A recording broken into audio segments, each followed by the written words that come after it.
project, and our PR officer at the time for the league, I said, Alan, we need a piece on this. And he said, but it's Friday and it's due Monday to the printer. And I said, I can write a section over the weekend. So I wrote a chapter, sent it to them. They said, okay. They took it and they built it in as chapter 5A, I think, at the time. So I've been concerned for a long time about, working only with agencies and not having anything really helping people figure out how to work directly with your neighbors in your community. And even though I'm not a no stinking badges guy, I mean, I'm a training officer for the LA Fire Department's Auxiliary Communications Service, and I'm with the Sheriff's Department's DCS and Aries Northwest. I'm an assistant DEC.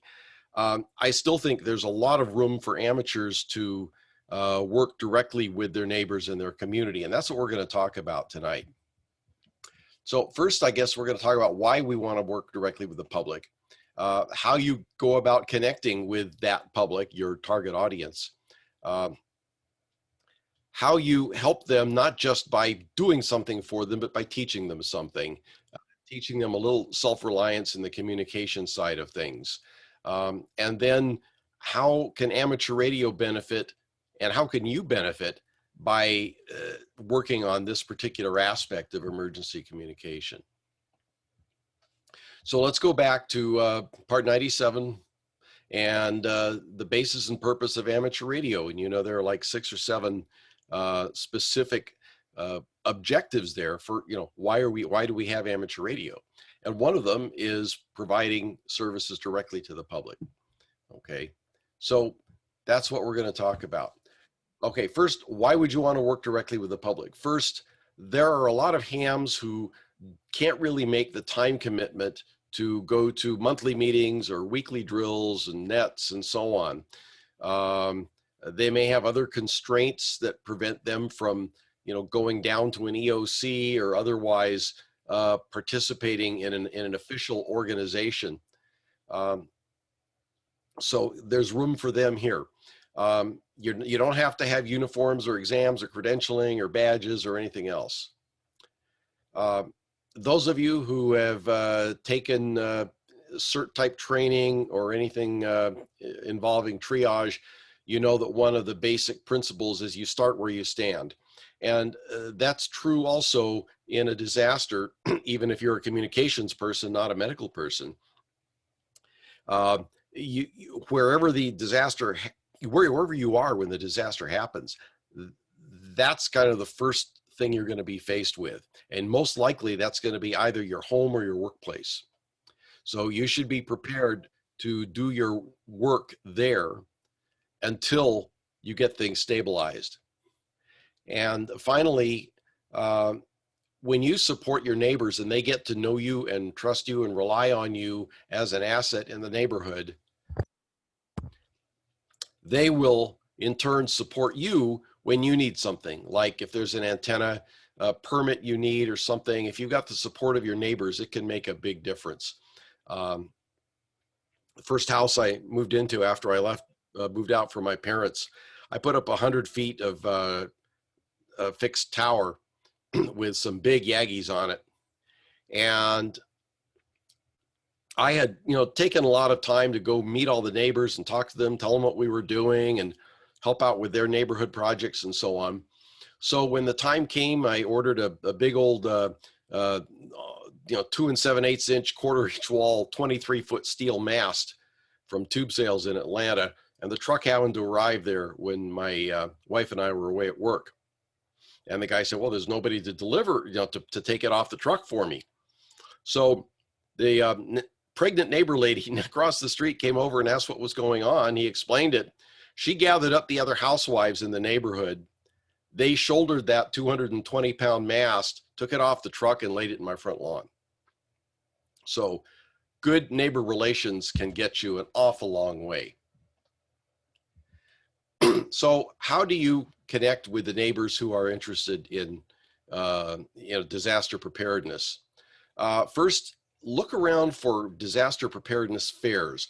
This is a very popular kind of event. We have lots of them in Southern California. The biggest in LA is one that we have here in the Valley that I'm involved with. Contact the organizers, see if you can set up a booth or an exhibit on emergency communication. If they have maybe they have a host of speakers, offer a presentation on emergency communication.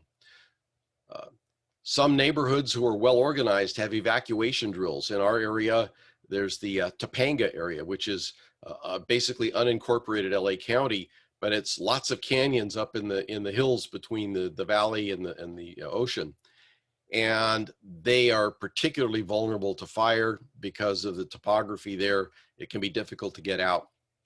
So they have annual evacuation drills for real, not just tabletop. Everybody gets out and they have books that they've handed out so people know which direction to go, where to take your pets, all that sort of thing. So my wife, who is KJ6CNO, she's a National Traffic System operator. She found out about this and arranged to set up a contact your family table.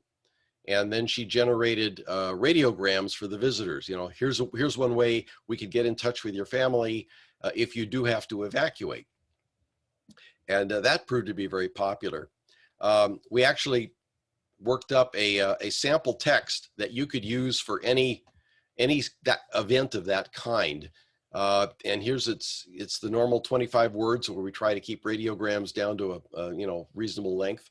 And it says, testing my ability to reach you via amateur radio in a disaster. Delivering operator may help you contact me if normal communications are disrupted. Okay, so here's something you can have ready to go. And if they have their out-of-state contact information, you can take that and then introduce it into the national traffic system when you get home and get those messages delivered. If the person doesn't have their out-of-state contact information, that's a good opportunity to remind them that they should keep that with them in some form or other, because if they are evacuated quickly, they're going to need it. So you have a number of target audiences that I consider to be, primed for the kind of message that we can give them. First, CERT, or Community Emergency Response Teams. Sometimes these are organized by your local jurisdiction, city, county, whatever, fire department. This is actually a program that originated with LA City Fire. My brother was one of the original instructors, but it's spread around the country. It's very popular.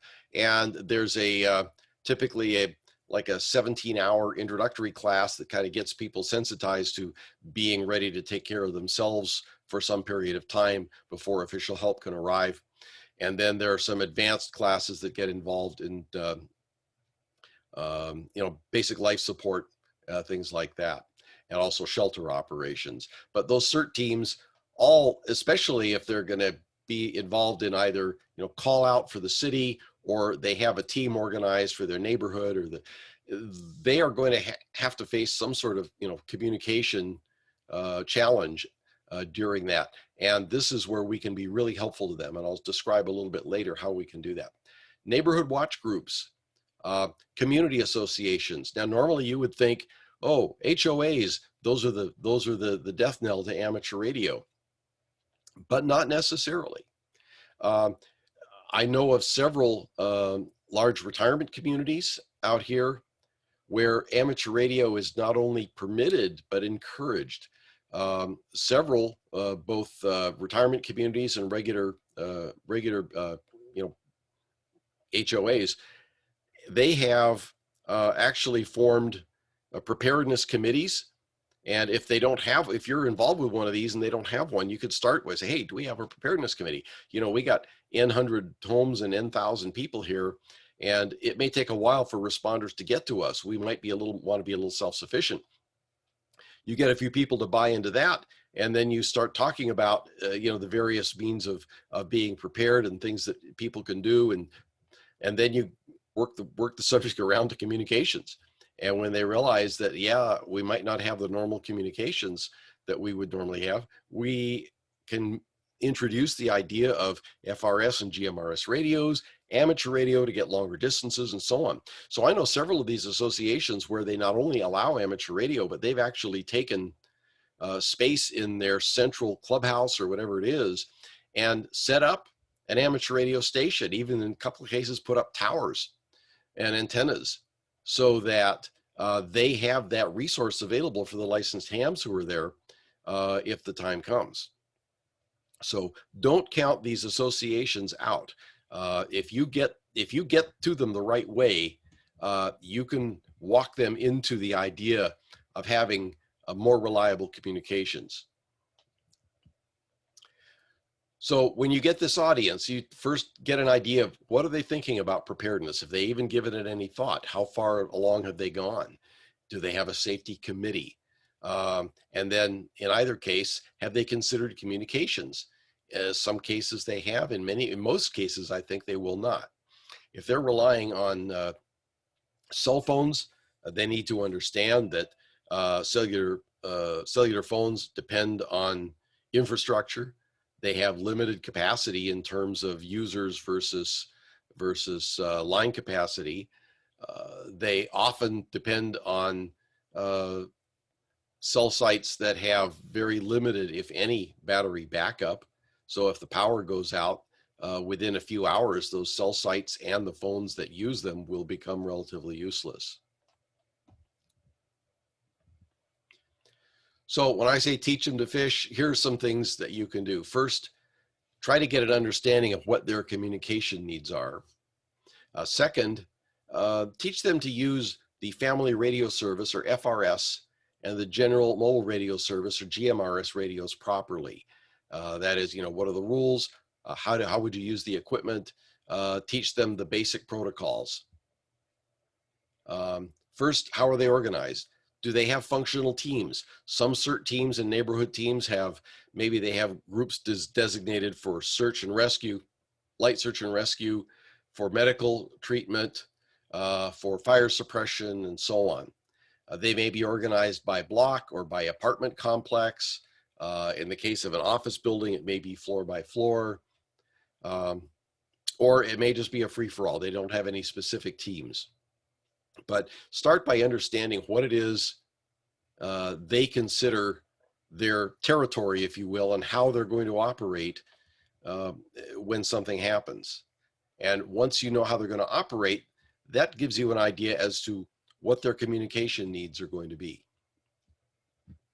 So I find the best way is not to start with amateur radio, because that's probably over the head for a lot of them and more commitment than they want to make. But certainly FRS radios, these are the bubble pack radios that you can get, Unit and Motorola and so on, that have, now they come in bubble packs typically of 2. You're looking at not a lot of money, maybe $50 for a pair of them, more or less. You can explain to a little bit about the unlicensed service that is FRS, and then the licensed service that is GMRS. And of course, the advantage of GMRS is you have the possibility of more power with a higher power radio if you want one, and the fact that you can legally connect a more effective antenna. Some GMRS radios actually look like our mobile radios in that they have a UHF female connector on the back, as opposed to a rubber duck that you can't remove on a FRS handheld. And so you could put up an antenna on a mast or somewhere where you get better coverage.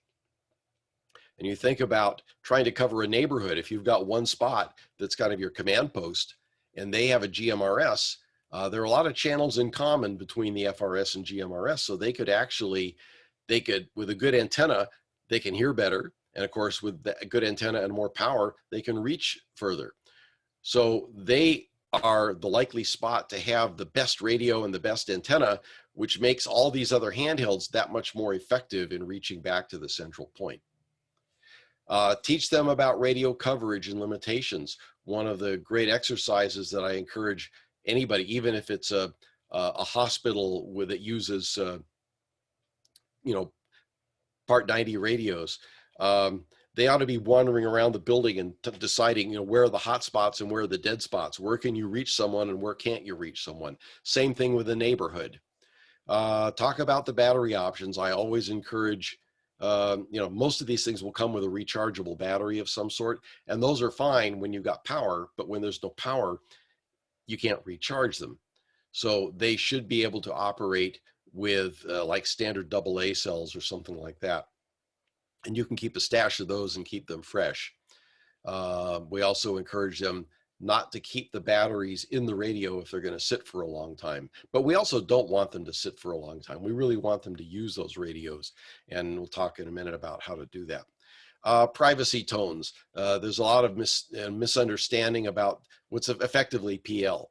And the fact that you put tones on there doesn't mean anything is private. All it means is you can't hear 90% of what's going on that frequency. And we encourage them to not use privacy tones because they won't know if they're interrupting something else or if somebody's on the frequency that's louder than they are. So they may have to put up with a little more side chatter from distant folks using the same channel, but at least they can tell what's going on. So you can teach them as a ham. You already know most of these good radio practices, so you can teach them to use it in their setting of FRS radios. Tactical call signs, if Elm Street search, that way who's being called. The calling sequence, who calls first, you give who you're calling and then who you are. Elm Street search, this is Elm Street command. What to say. You teach them a little bit about pro words and the clear language, not using 10 codes. They probably won't know Q codes because they're not hams, but they may have watched enough police police shows that they think they can use 10 codes. So we try to discourage that, just like FEMA does. Have them practice using the radios so that they can determine what's the appropriate voice level. What do you do when you're in a noisy background, and how that affects both how you hear and how people hear you. And then if they have any exercises or drills, you can work radio into it. It's usually good to start first with a radio only type of exercise. In some of the CERT battalion meetings, we've run some very successful trainings. First, we have maybe a 30 to 45 minute introduction to both the radios and the procedures. And then we'll have a little simple exercise, it may be a tabletop. And then the next time we'll graduate to a little more complex exercise. One that we've done in conjunction with the CERT folks is they will put little posters with pictures and some text constituting a reportable incident, and they will put it in various places around the building, outside, in the parking lot, and so on. And then we'll break people into teams, and there'll be a command post and a scribe and a field team. And the field team will go out and go around the building one by one, report in to their command post person using the protocols that we taught them, or at least we try to get them to use those protocols, and report the incident in, make sure they clear the frequency, and then we have the command post call their people back in, and we have a debrief. And we talk about what worked, what didn't, and remind them what we were hearing. We'll be listening to all this, of course, and remind them if there were a lot of people who were not following a certain part of the protocol, remind them about that and why it makes things easier. And get their feedback, and usually they're excited about it, especially if they haven't used radio much before. They realize, hey, I can do this. And then we gradually build that up, and their competence grows. If you do this, once a month for a few months, their ability to work that, becomes much better. And another great thing is having regular FRS or GMRS nets. We have one around the San Fernando Valley that typically may have this, several dozen people checking in every week. It's at a fixed time on a fixed channel, and it's a channel that both FRS and GMRS can use. And we have several hams who are also licensed GMRS users with outside antennas around the corners of the valley. So if somebody has just a handheld, one of us can usually hear them and relay in the check-in and communicate with them. So if they're used to grabbing these radios and using them once a week, they're not going to be dead when they need them. They're not going to be a mystery when they need them. They'll know how to adjust the volume. They'll know how to make a call. They'll get used to hearing things on the radio. all of those things add to their own competence, and you're helping them grow that competence. If they have existing exercises, in the case of LA CERT, they have what they call a refresher, where they exercise each of the main skills: fire suppression, search and rescue, triage, basic medical, and so on. You can add comms to that exercise. Again, don't compound too many things at once if it's the first time they're doing it, but you can gradually add communications to the exercise, and they will start to realize how to use that as a tool while they're busy doing something else. Comms aren't their main job, but it's one of the things that will help them do their main job. And then help them develop a communication plan. Another ACS ham and I basically drafted up a plan for LA City CERT. Now we've got, millions of people here and many, many, many CERT teams. So we kind of worked out geographically how to use the frequencies in a way that you don't have adjacent communities using the same channels. So we help them build up a comm plan. We print it up, we promote it, we explain it, we teach it to their CERT teams, and we bring it into play whenever we do some sort of training or exercise for those folks.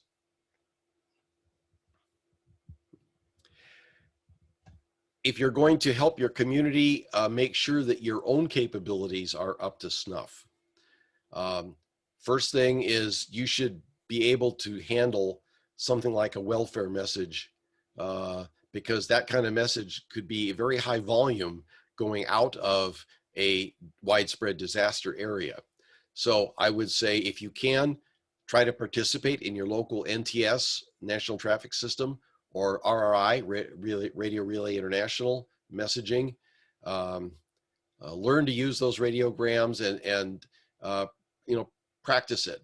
Those of you who participated in Field Day know that there were bonus points available for sending a properly formatted radiogram to your section manager or section emergency coordinator. I hope you did that. It's easy points, and it's good practice in formatting something and getting the message across to somebody over the air. Make sure you have backup power for your own station. It doesn't mean you have to run out and buy a generator, but a good deep cycle battery and the appropriate choice of equipment can keep you on the air for a couple of days, and that will make your own station a resource. In the same light, you really should be able to operate away from home if you have to, whether that means from your car or from a little go kit that you have. Again, you don't have to go crazy on custom front panels and all this stuff, but be able to grab some equipment that will do a particular job, power it, get an antenna set up, and operate. I mean, with a few basic pieces of equipment, you could be dropped in the middle of the Sahara Desert and still operate and talk to people. You yourself should take whatever local training is provided, either CERT, CPR, any of the community preparedness oriented and disaster oriented and emergency oriented training. A lot of it's free, and if not, and the CPR is usually, sometimes you can find it sponsored for free. Sometimes it's a minimal cost, $30 or $40, but for Pete's sake, you could save somebody's life with that. So it's absolutely worth it. So have yourself trained so that you understand the jobs those teams are doing, and you understand what happens in an emergency and what some of the tasks those people are going to be facing. That will make you a better instructor on the comm side. Prepare your own household. You can't help other people if you're not ready. So that means have your own things in order in terms of backup supplies and communication plan for your own family and so on. I would say prepare yourself too, in the case of a real disaster, a big widespread disaster, there's always the possibility that there's going to be the spread of disease and so on. So I include in preparing your household, keeping your vaccinations up to date. I'm vaccinated for a zillion things, and I mean, from yellow fever to typhoid and so on. I try to keep that stuff up to date, because if you end up in a situation where there's wastewater around, stuff could spread. And It's cheap insurance to keep yourself less susceptible to some of those diseases that could take place at the worst possible time when the hospitals are full or non-functional and you can't get yourself there. If you're a member of Aries or Races or something, great. If not, at least get to know those groups. Find out who their primary clients are. In Los Angeles, for example, ACS, which is our Races equivalent in LA City, basically serves city departments, fire, police, and so on, while Aries really serves LA County's medical system, their dispatch system for ambulances and so on. DCS, which is part of the Sheriff's Department, serves the Sheriff's Department and the non-medical side of the county. So if you know who does what and you get to know their frequency plans, you will know, for example, how to find out whether a hospital can receive patients or not. You'll have critical information like that. You will also be able to assess local situations, particularly those that are require the most urgent attention. You know, a gas leak in the middle of the street. You know, we had one in the Northridge earthquake. We had a gas main rupture on a main boulevard, and we had a huge Bunsen burner, you know, that actually, you know, torched some nearby houses.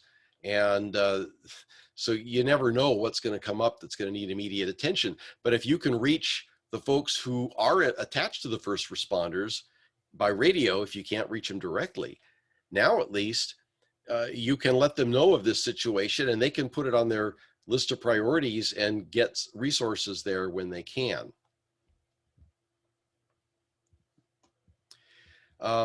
Finally, you know, I talked about benefits to amateur radio. Many of us have probably run into people who look at an antenna and say, "Oh, you're one of those nuts," and it's just, you know, you're ruining the property values in the neighborhood and blah blah blah blah. Well, yeah, there are some people that will see anything that doesn't fit the cookie cutter mold as a liability. I mean, you paint your house the wrong color, you're a liability. Well, you know, we need antennas up in the air and to communicate effectively.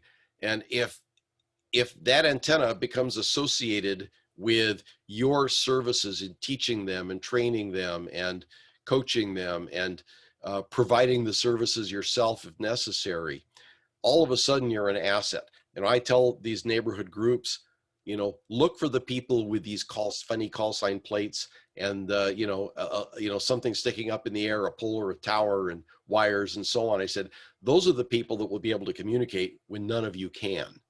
And you better make friends with them. If there is an opportunity to modify or reduce the regulatory restrictions on antennas, whether it be in an HOA or in a city, you may find enough people who appreciate the work that amateur radio does, and specifically the work that you and your fellow hams do in your community. Now you may be able to garner a lot more support, particularly support from people who are already known to be volunteers and active community people helping others. That can go a long way in influencing the improvement of these antenna restrictions. You'll also increase your visibility with community leaders. I know elected officials often are considered you know, untouchable, and you don't want to get close to them, or you can't get close to them even if you wanted to, but they do have a lot of influence, obviously. And when you get a chance to meet with them, and I, you know, start with fire captains and police captains and work your way up, you say, hey, if you ever have a question come up involving communications, I'm happy to serve as a sounding board or a resource to talk to you about, as I understand, about that particular situation. So you're not just listening to people with an axe to grind or something to sell. You're getting some, you know, neutral third-party advice, and I'd be happy to be a sounding board for that. That can go a long way in building their confidence in you. And then finally, as you teach these community members to use their FRS and GMRS licenses, and in the process, I'm sorry, the GMRS licenses and their FRS radios, you'll probably integrate amateur radio at some point. And as they see what you can do that they can't do, you are likely to get a few people who want to go on and earn their own licenses and become embedded amateurs in that group.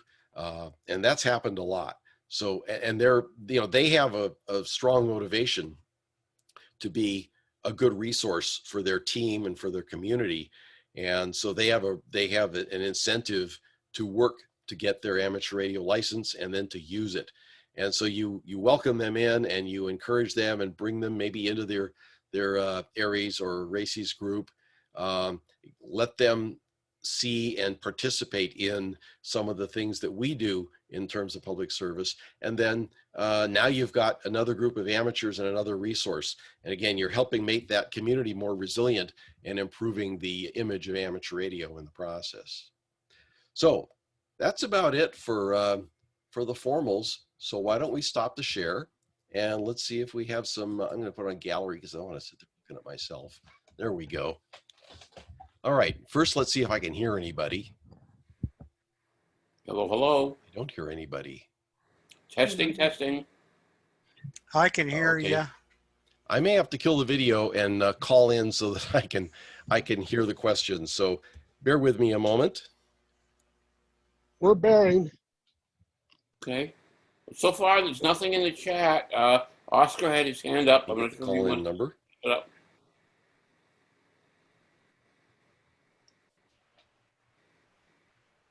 Well, he must have taken his hand back down. Okay. He was just practicing. Okay.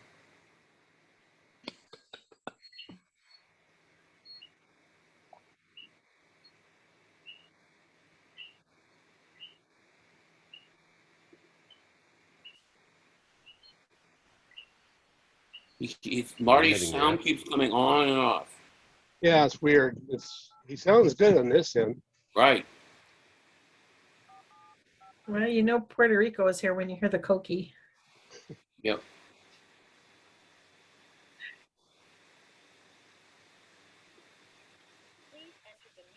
Coqui frogs on the Big Island, Hawaii also.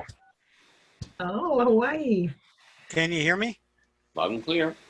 Okay, because I've lost my video. I don't know why. But anyhow, Marty, I was just wondering, do you make, when you make the, when you're doing the NTS, do you give a copy to the senders so they have a copy of that?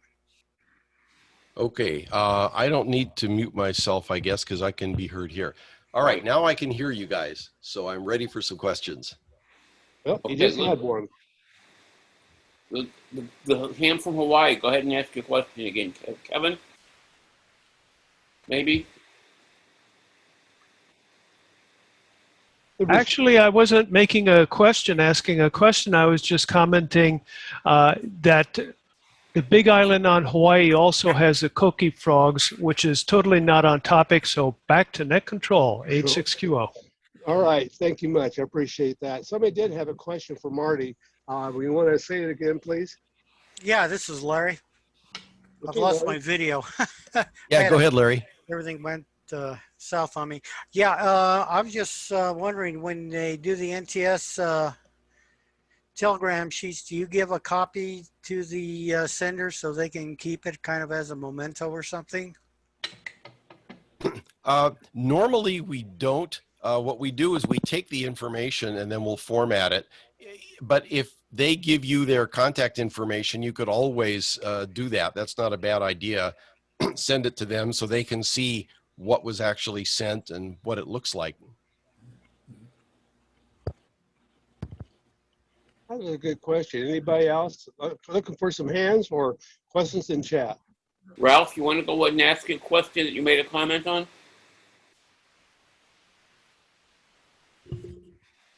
Yeah, we unfortunately or fortunately don't have a lot of public emergencies here in Michigan. And it seems that areas that have more frequent need for preparedness have an easier time recruiting people and generating interest. What can we do in a relatively quiet place uh, with few emergencies to recruit volunteers and maintain interest? Wow, really good question. We have this, we have kind of a similar issue. I mean, obviously, we have some big things like wildfires and earthquakes, but they're widely spread and unpredictable. I mean, earthquakes in particular, we may go years without anything significant. Whereas, on the East Coast, you've got hurricane season, you've got the big spring thaws and possible floods, you've got tornadoes, hurricanes, a lot of things happen. And so everything get exercised a little bit more. I guess I would talk to your local emergency managers, perhaps, which typically will be with your city or county or whatever, and find out what disasters they consider the most likely to happen, and ask whether or not they have any communication about what to do that goes out to the public. Here we have something called it's a kind of earthquake preparedness or disaster preparedness handbook that the city sometimes sends out. And the last issue, they actually put our ACS main repeater frequency and our organization into it as one of the ways to keep track of what's going on. So when nothing ever goes wrong, nobody prepares. So I can't tell you how to improve that situation. Hopefully it's not by having more things go wrong, but do find out from the emergency managers. Talk to your neighbors, ask, what are the things that concern you the most? A flooding, or a very severe winter storm. What's taken out communications in the past? And maybe that's the place to start.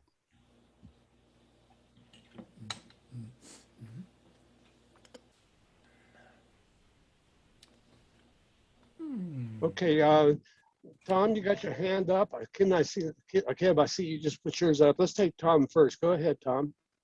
Thank you, Dan. Marty, great presentation. And it stimulated a thought in my mind as a section emergency coordinator that's already started writing set to conclude that in our next simulated emergency test. I think that idea of getting the community involved is a great way to tie it in with the simulated emergency tests we do every October. That's all I have to say. Thanks, Marty. Oh, very good. Thanks, Tom. That would be a really interesting twist, because usually all our testing is either among ourselves or with our served agencies, but getting particularly organized community groups involved would be a great idea, because at least you'll be able to practice. How would we interface with them? How would we take their key information about the things that need the most attention and move it up the chain? Great idea. Yeah, if they use the same point system they use in the last few years, there's also a place for that to get points for it too. Oh, it is in the point structure already? Well, if it's the point structure that is presently on the website is 2018. They haven't changed it. Okay, well, you're as an SEC, I guess you're in a position to make some recommendations for changes to that. And yeah, if you put something in there, that would be a great addition, I think, to the whole incentive system. Thank you, Marty. Okay, why don't we take Kev next? Yeah, Kev, well, go ahead there and wait, let's break for a second. Is there anything there in the text there, Barry? Nope, okay. We're good in the text. You're seeing the chat, so I'll let you pick up the ones that hold the hands Okay. up there, Marty. Okay, Kev, go ahead. Yes, I'm part of the Hawaii Voluntary Organizations Active in Disaster, Hawaii VOAD. And during the last year, VOAD has assisted the Salvation Army and American Red Cross in conducting a number of points of distribution, pods. At Ala Moana Shopping Center, if you're familiar, having about 1,000 cars come through, getting them loaded up, etc. And we inserted, when I say we, Aries and the amateur radio community inserted themselves into that and practically begged to do it.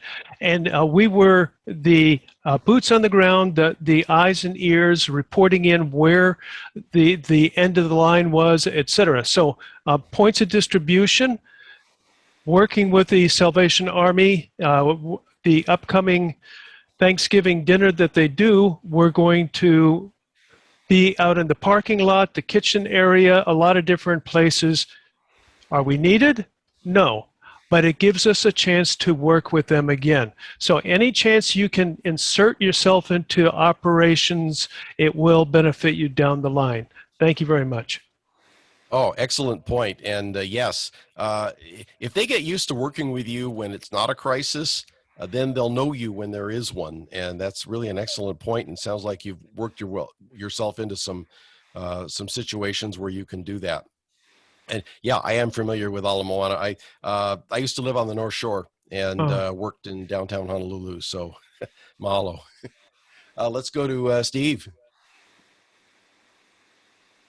Okay, as you know, I work with WinLink, and I work with more than amateur radio.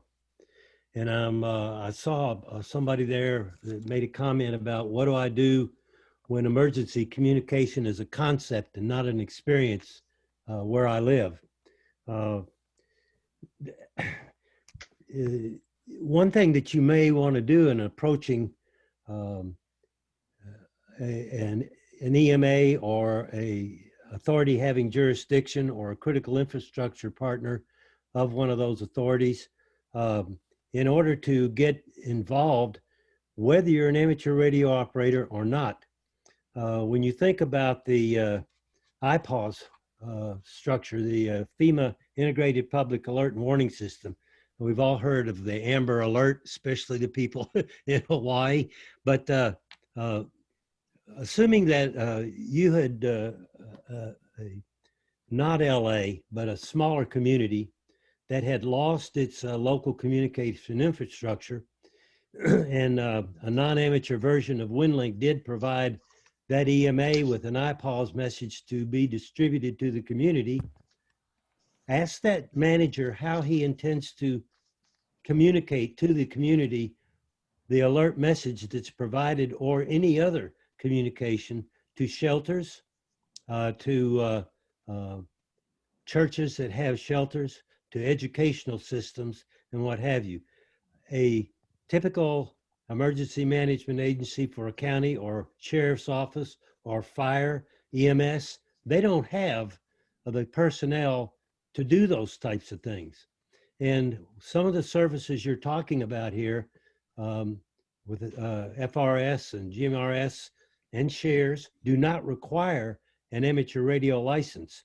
Neither does, for example, the state of Florida when they put a STA in to the FCC watch to operate the amateur frequencies for a short period of time without having a license. So there are a lot of options available, but what has to happen is whether you're dealing with a church group or an EMA, you have to relate that concept and make it experiential in the minds of those that you're talking to. I think this was a great talk. I'm glad that it moved away from a licensed amateur radio operator operating in a venue that is not an emergency service. And I think that more discussions like this will help all of us with the acceptance of amateur radio in dealing with emergency communication. Thank you, Marty.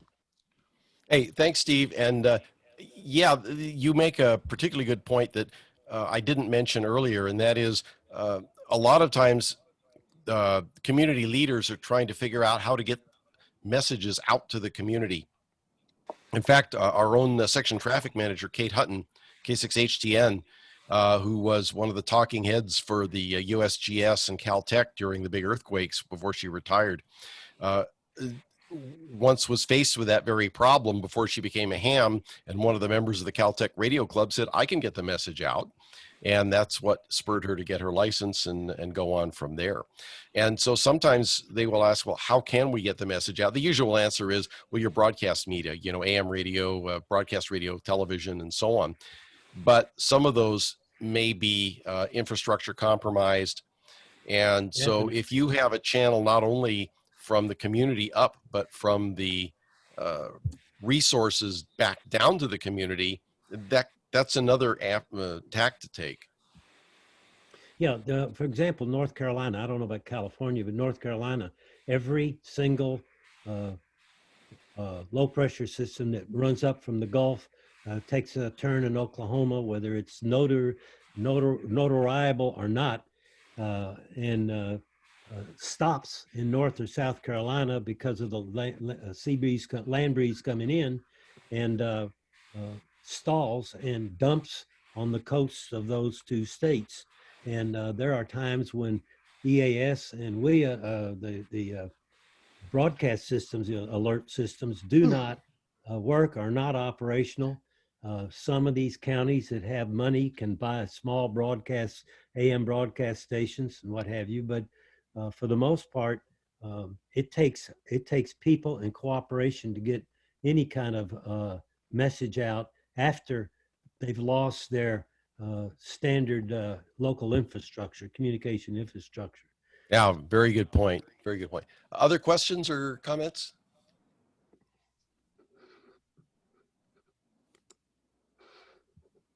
Nothing in the chat. Boy, this has been a great presentation, Marty. Well, We've thank got- you. Go on, Peter Mason has his hand up. He does. Peter, go ahead. Thanks. Can you hear me? Yes. Yeah, Peter, go ahead. So I'm in Nevada County, California, and I'm the Aries coordinator for the county. And our county administration, our OES, has recently taken an interest in us, which is something new since I have been here. They pretty much ignored us up until now. But now all of a sudden they're very interested, which is great for us. But it also brings all kinds of interesting questions that we're working through. One of the things that they are interested in is for our Aries group, which is very small. We're a rural county. We have maybe 25 on our roster, and 10 people show up regularly. Anyway, what they're interested in is situational awareness during a disaster is one of the ideas that they would like us to pursue. And I'm just curious if anybody else out there has thoughts on that. I'm thinking our county alone has over 800 hams in the FCC database. And so we're not sure where the heck they are. And so we've got to figure out a way to get them involved at least as much as we can so that they become a resource in the event that we need to basically, activate and become the eyes and the ears through Aries through the broader community. But has anybody else had that sort of an issue? We're dealing with a county agency here. Well, let's start with dealing with the local hams, and then we'll let other people chime in.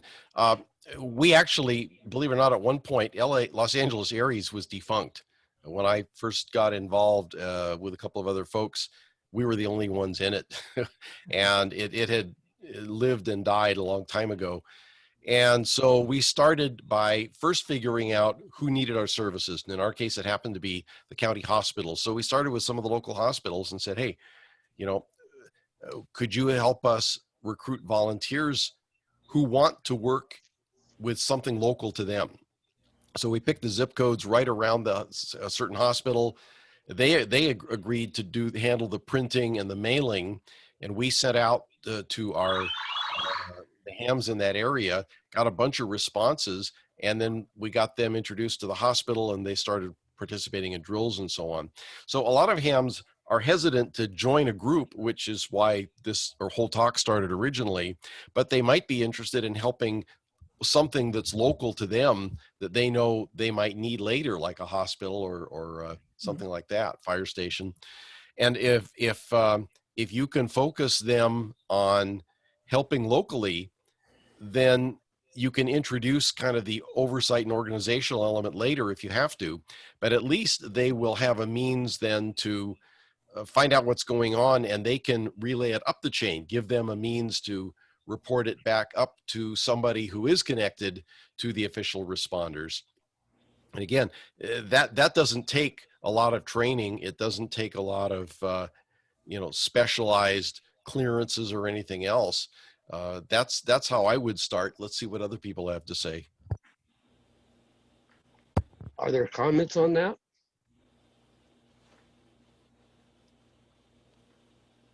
Hey, Dan. Yes, sir. Yeah, I got in here a little bit late, but I had a lame horse I had to deal with. So anyway, excellent presentation. I was going to comment. I see there's some discussion about utilizing GMRS and FRS assets with community VOADs and the like as sort of a force multiplier, with radio amateurs providing gateway to local emergency services, emergency management agencies, and the like. And I think, as you may recall, when we presented the program on RRI, we have the Neighborhood Ham Watch, Neighborhood Radio Watch program that we had developed, and there's a couple of prototypes running around the country. But one of the ideas behind that, of course, was that if you integrate these community service organizations into your EmComm plan, they are an excellent source of that situational awareness reporting.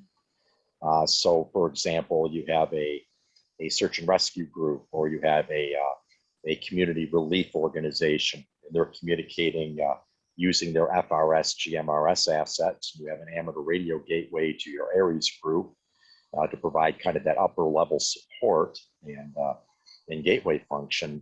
A lot of those boots on the ground, you might say, can be a rich source of situational awareness information for your emergency management agency. So if you look at this in kind of an integrated manner, you have the potential to collect a lot of situational awareness data if you develop that program. Does that make sense? It does to me. Yeah, Yeah, absolutely. And I've seen your presentation, and I've proposed that to our county, and it's one of our goals in the process is to expand that out into our neighborhoods, which we have fire-wise communities. We're very big on fire up here, and so it's definitely the direction we're heading. Yeah, the reality is that a lot of communities, there's just a limited number of radio amateurs. We all know that, and quite frankly, the old model that we had of having numerous radio amateurs shadowing these VOAD volunteers 1-to-1 or 1-to-2 is really not practical, in this day and age. But with these new assets that are available, particularly GMRS and convenient FRS radio services, you can use a small ARES group to support quite a few community volunteers, and it becomes a two-way street, right? The ARES group is providing that connectivity to say, the public safety answering point, the emergency operations center, so they're getting something out of it, or even WinLink and the national messaging layers, you might call them, but likewise.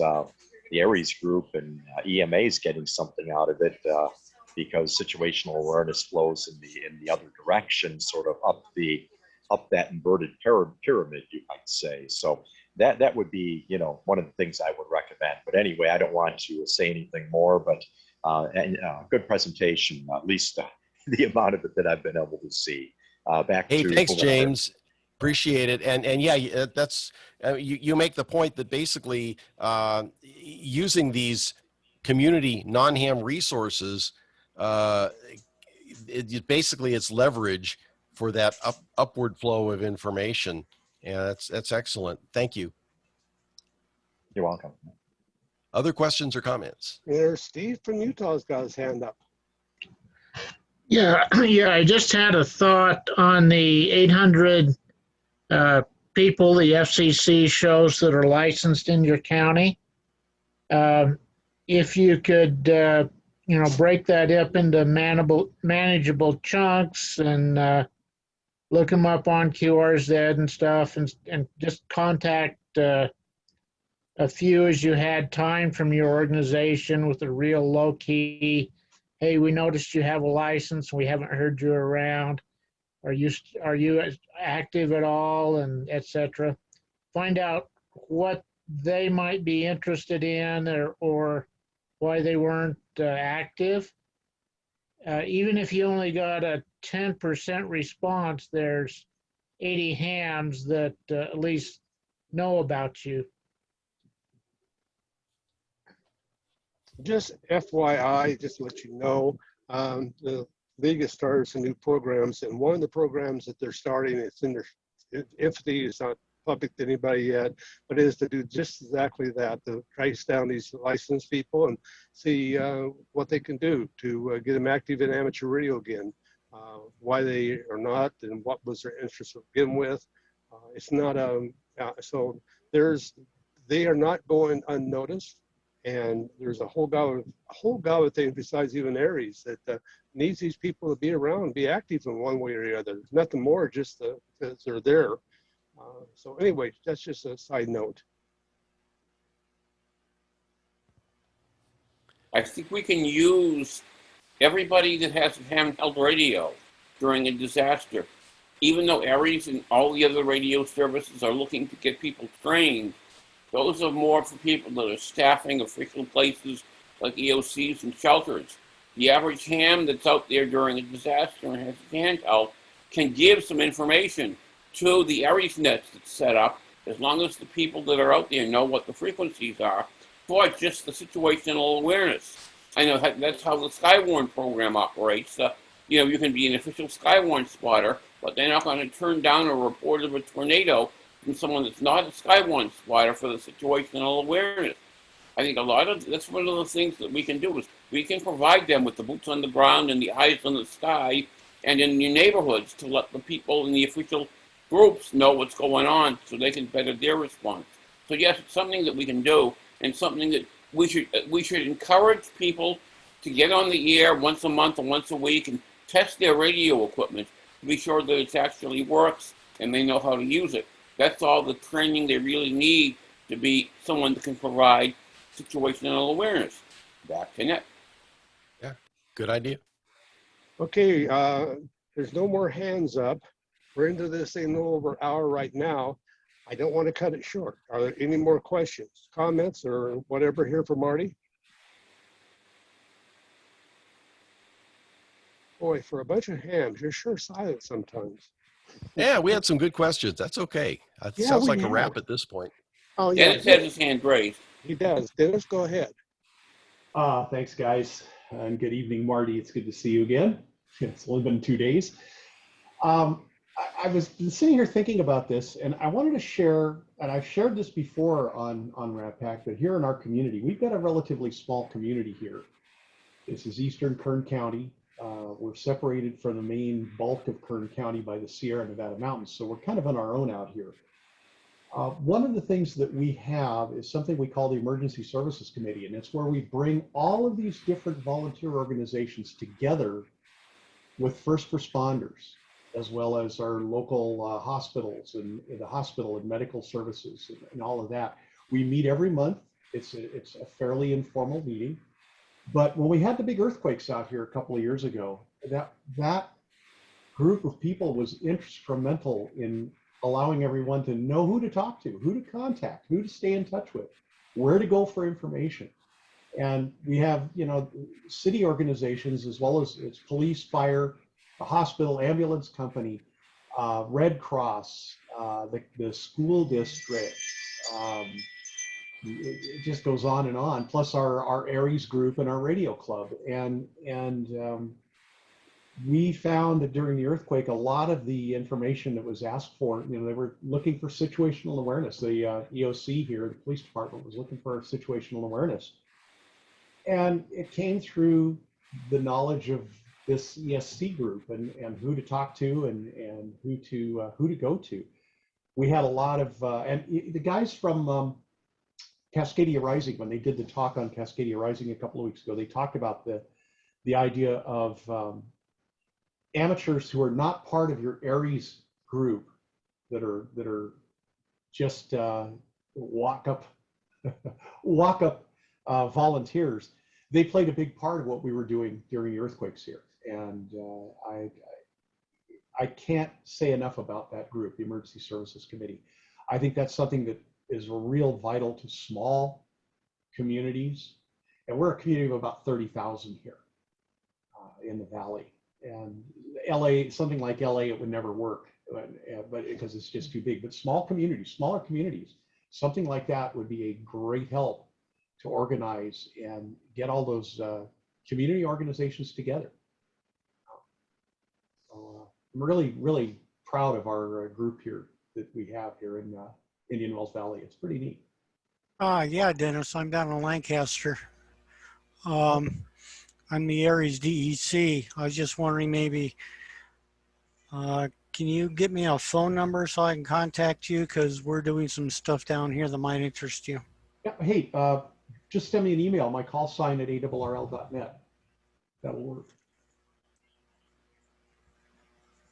W60Q at arrl.net. Roger that. We can actually include you. You're close enough that we'd probably benefit. I noticed John was on here from Bishop. He's been joining us on the ESC, and these guys, they're 100 miles away to the north of us. But well, the thing is, community. Yeah, the thing is we're like you. We're on the other side of the granite attenuator, so nobody down in the Los Angeles City really wants to, as far as the government goes, kind of ignore us. You don't exist. Yeah, that Larry, that's one of the reasons that we have HF nets every Sunday morning, and the guys up in the Antelope Valley there are some of our most regular check-ins, and we know that when you guys need to talk to down below, Dan and I and some others, Loretta, we can talk if we have to. Yeah, I know that. It's part of our game plan. As a matter of fact, on the August, I'm going to be plugging them into it. So, yeah, we also have a couple other people I'm getting plugged into that situation too. It's just a matter of massaging the right places. We still have an issue with the COVID up here. Okay, guys, I'm going to let you take that conversation offline there and get back to the group conversation here. Kev, over in Hawaii, you've got your hand up? Yes, thank you very much. I'll take it down in a moment. But a couple of thoughts that I had, and number one is going back on what Oscar has said before that I heard directly from him. During a disaster, what he experienced with Hurricane Maria, you have to use everybody. Okay, so everybody's going to be coming out, everybody's going to have their HT, everybody's going to be getting on the air. They're going to be not affiliated, untrained, spontaneous volunteers. But guess what? They do have some training. The social nets that they're on, if it's a directed net, if using the IUT, the International Telecommunication Union phonetics, they are getting the training that you're going to be seeing during a disaster. So we've got to work with what we've got and just remember what level they might be operating at. Thank you. Go ahead, Marty.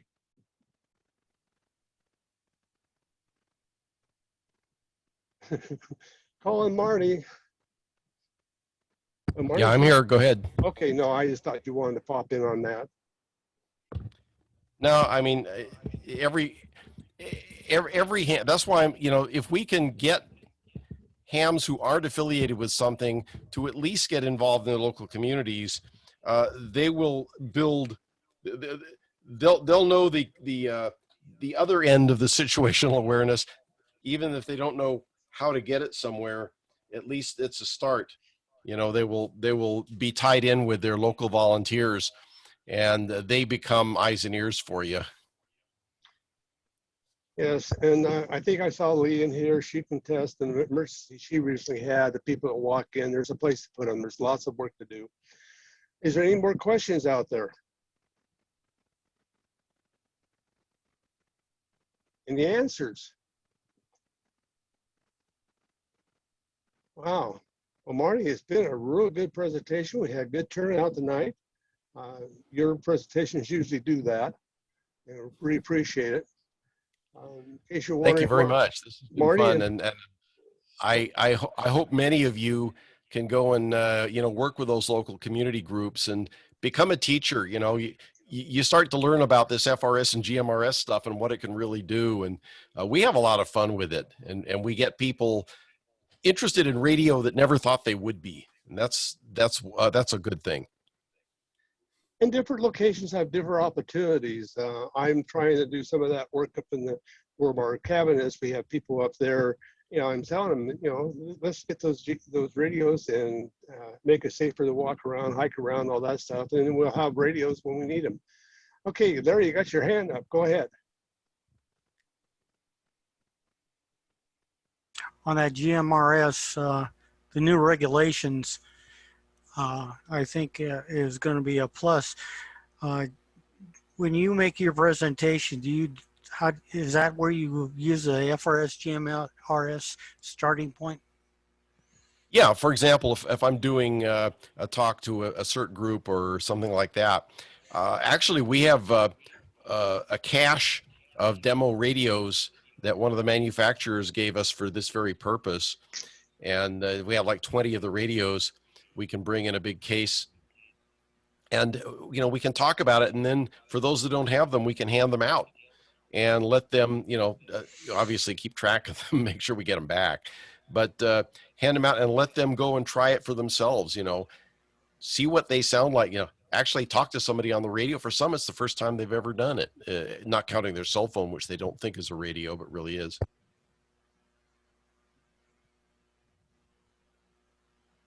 And the answer is 42.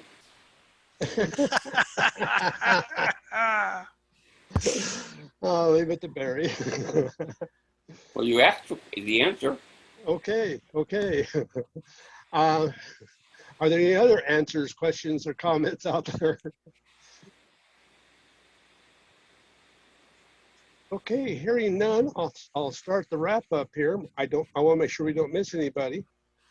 And hopefully we'll see you next week, and look forward to suggestions you maybe send or like to hear about. We'll get them out there, and that's what we do. That's what the Rat Pack does. And from the turnout and what we're getting here, I think we're doing a good job, but we can always do better. So let us know what you are, Dan. And by the way, I did send my back when we first talked about this subject. I sent my slide deck to you, so I think you already have that for posting. I'll have to check and see. Alrighty. If not, let me know. Okay, sounds good. Anybody else? Thank you all for coming. For some of you, hey, thanks everybody. It's been fun. 73 swell. For those that's in heat, stay out of it, keep cool, and those that don't have the heat, be thankful for it. 73s, everyone. 73. Bye. 7 3s.